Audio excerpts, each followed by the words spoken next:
Welcome back guys, Kidnans TV back again with another video. So ito yung full video guys no sa tungkol sa nag-apply tayo ng epoxy sealer sa roof deck. So maraming mga nag-bash doon guys no na hindi daw ito waterproofing. Saka problema daw sa pagkabit ng tiles kasi makintab. Kailangan ay malinis natin ng husto yung flooring guys no, tapos dapat tuyong-tuyo talaga siya. So mas maganda nga yung kung may vacuum sana kami. Kaso wala eh. So applyan na kasi namin yan guys, kaya hindi na namin binasan ng tubig kasi magpapatuyo na naman kami ng mga ilang oras niyan.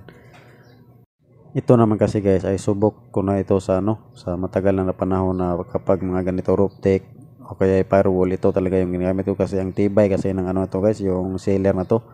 Saka kahit pa ng flood test, hindi talaga makalusot yung tubig guys kasi sealer nga siya, yung kumbaga sealed talaga yung concrete. At saka kumikintab ito guys, pagkatuyo malalaman mo talaga na sealed talaga yung yung flooring o kaya yung roof deck. At saka napakatibay ito guys, kahit sagasaan pa ito ng heavy equipment hindi masisira. Ayan guys, magtimpla na tayo ng Island epoxy floor coating. Ayan, dito sa amin guys ay 1.3 mahigit siya sa City Hardware.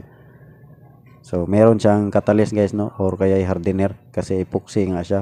So dapat talaga malagyan talaga ng catalyst or hardener yan, tapos haluin ng hose. Hindi na kami naglagay ng epoxy reducer yan guys kasi malabnaw na naman siya. Pero kung halimbawa ay spray mo yan guys, ay lagyan ng 10% to 20% na epoxy reducer.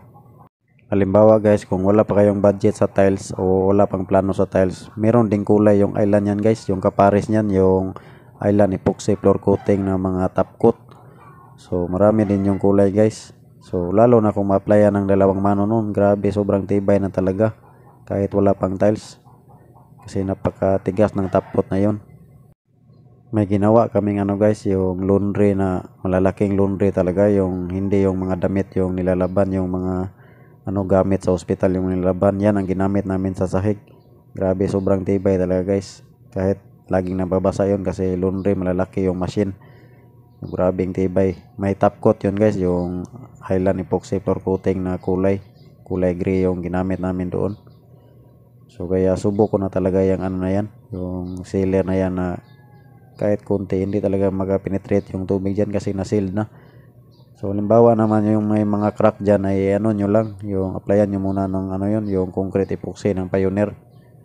Kasi hindi na yan para sa crack guys, yung para seal lang yan, pero sa crack hindi yan siya tapal.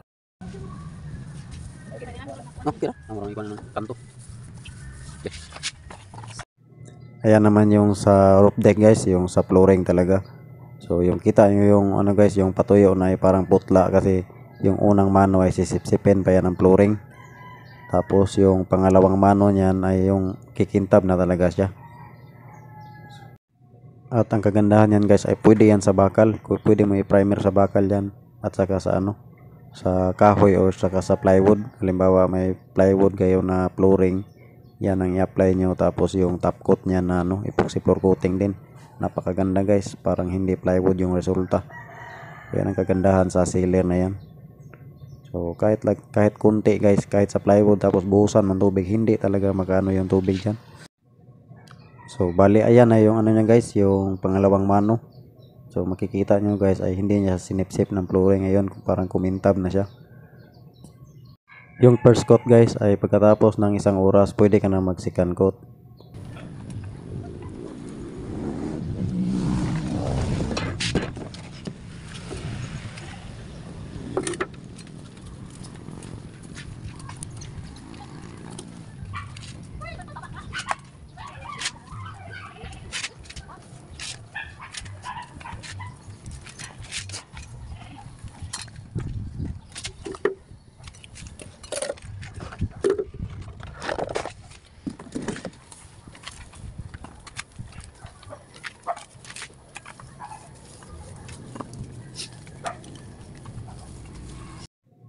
Ayan na yung resulta niya guys, yung patapos yung dalawang mano natin.